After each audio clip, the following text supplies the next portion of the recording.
স্বাভাবিকভাবে হাঁটতে পারছি না, বুঝলে? কি করে পা ভেঙে গেল? আরে আমি গাছে জল দিতে গিয়েছিলাম ছাদে 30শে ডিসেম্বর। তো ছাদ থেকে নেমে আসছিলাম সিঁড়ি দিয়ে। তো নেমে আসার সময় আমি পিছলে পড়ে গিয়েছিলাম সিঁড়ি দিয়ে, দুটো সিঁড়ি বাকি ছিল না আমার। তো পড়ে গিয়ে আমার পায়ের হাড়টা ভেঙে গেছিলো। তো সঙ্গে সঙ্গে ফটো হয়, তারপরে সঙ্গে সঙ্গে আমি নার্সিংহোমে ভর্তি হই। তো 30 তারিখে পড়ে গিয়ে 31 তারিখে বিকেলে আমার ওটি হয়েছে। তারপরে আমি এই ঘরের এই বিছানায় পুরো 15 দিন আমি হাঁটতে পারিনি। ব্যান্ডেজ করা ছিল, স্টিচ ছিল। 15 দিন পর আমার ব্যান্ডেজ খোলে, স্টিচ কাটে। তারপর এই দেখো, দেখবে আমার সামনেই একটা লাঠি আছে, দেখায় তোমরা যদি মিথ্যা ভাবো।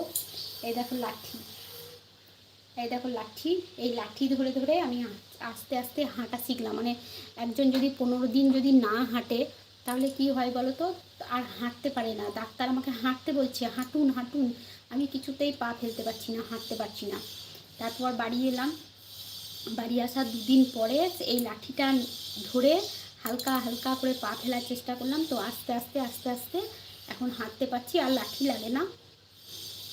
সব বিছানাতেই আমি বেডের মধ্যে। আমার মা বাবা এসেছিল, পুরো 1 মাস এসেছিল মা বাবা। মা রান্না বান্না করতেন, খেতে দিতেন টাইমে টাইমে, যত্ন আত্তি সব কিছু করতেন। তো এখনও আমি স্বাভাবিক মানুষের মতো হাঁটতে পারছি না, বুঝলে? স্বাভাবিক মানুষ যেমন হাঁটে সেরকম না। আমার হাঁটা দেখলেই সবাই